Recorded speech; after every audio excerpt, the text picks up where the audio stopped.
ခင်ဗျားရဲ့ smartphone ကခင်ဗျားထက်ပို smart ကြလာပြီဆိုရင်ရောဒါပေမဲ့အဲ့ဒီဖုန်းတွေကွန်ပျူတာတွေရဲ့ဈေးနှုန်းတွေကမကြခင်အဆက်မတန်ခုန်တက်သွားနိုင်တယ်ဆိုတာသိပါလား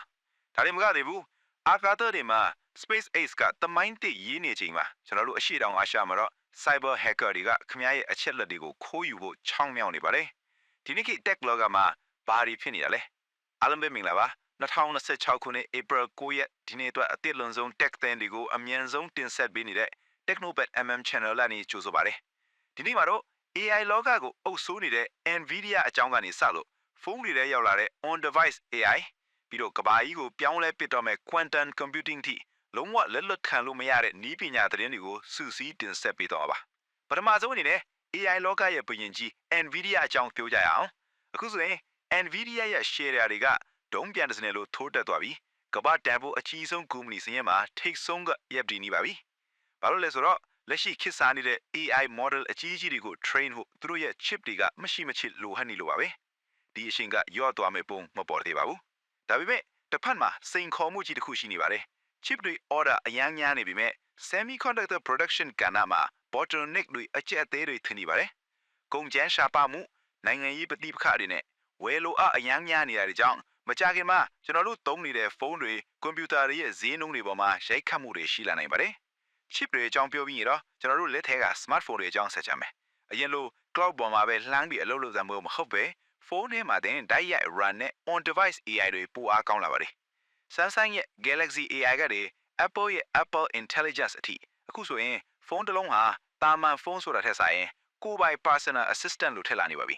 ဒါပေမဲ့တတိထားရမယ့်အချက်တစ်ခုရှိပါတယ်နီးပညာတွေတိုးတက်လာတာနဲ့အမျှအရှိတောင်အားရှမှာ cyber လုံခြုံရေးချိတ်မြောက်မှုတွေကတိတိတတ်တာကိုပိုများလာပါပြီအထူးသဖြင့် phishing scams တွေနဲ့ ransomware တိုက်ခိုက်မှုတွေကကျွန်တော်တို့မြန်မာနိုင်ငံအပါအဝင်အင်းနီးချင်းနိုင်ငံတွေမှာတော်တော်လေးဆိုးဆိုးရွားရွားဖြစ်နေပါတယ်ဒါကြောင့် online သုံးတဲ့အခါ two factor authentication ကိုမဖြစ်မနေသုံးဖို့နဲ့တန်တရားဖြစ်စရာ link တွေကိုလုံးဝ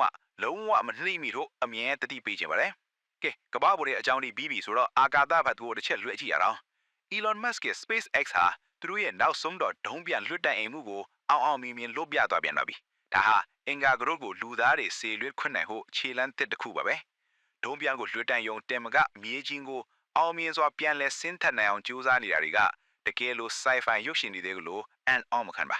နောက်ဆုံးအနေနဲ့အနာဂတ်ရဲ့နီးပညာလို့တင်စားကြတဲ့ quantum computing အကြောင်းပါအခုရပိုင်းမှာ quantum computing နဲ့ပတ်သက်တဲ့တူတထရင်းတွေကမယုံနိုင်စရာတိုးတက်လာပါပြီ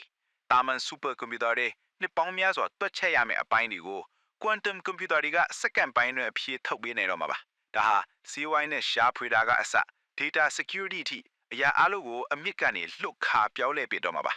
ဒါဆိုရင် AI တွေဖုန်းထဲအထိရောက်လာပြီဆိုတော့ content creator တွေ developer တွေအတွက်အလုပ်လုပ်ရတာပိုမြန်ဆန်လာမယ်ကိုယ့်ရဲ့ workflow တွေပိုချောမွေ့လာမယ်ဒါပေမဲ့ chip ဈေးတွေတက်လာနိုင်တဲ့အတွက် tech gadgets အသစ်တွေဝယ်မယ် upgrade လုပ်မယ်ဆိုရင် budget ကိုတေချာစဉ်းစားဖို့လိုလာပါပြီပြီးတော့အရေးကြီးဆုံးကတော့ခင်ဗျားရဲ့ digital လုံခြုံရေးပါ social media platform တွေရဲ့ SEO တွေ algorithm တွေဘလောက်ကောင်းကိုယ့် data ကိုကိုယ်လုံခြုံမှုမထားတာရင် hacker တွေရဲ့တားရောင်ခဲသွားနိုင်ပါတယ်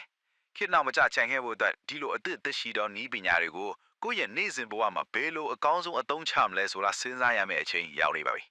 ဒီနေ့ပြောသွားတဲ့အထက်မှာခင်ဗျားကိုမှတ်မိသွားစေတဲ့နည်းပညာသတင်းကပါလဲဖုန်းထဲမှာ RAM နဲ့ on device AI လားဒါမှမဟုတ်အရာအလုံးကိုပြောင်းလဲပစ်တော့မဲ့ quantum computing လား comment မှာဝင်ဆွေးနွေးသွားကြပါဦး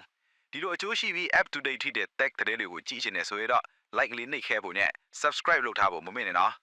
ကောင်းမွန်တဲ့နေ့လဲတွေအမြန်ဆုံးပိုက်ဆိုင်နိုင်ကြပါစီခင်ဗျနောက်ဗီဒီယိုမှာပြန်တွေ့ကြပါမယ်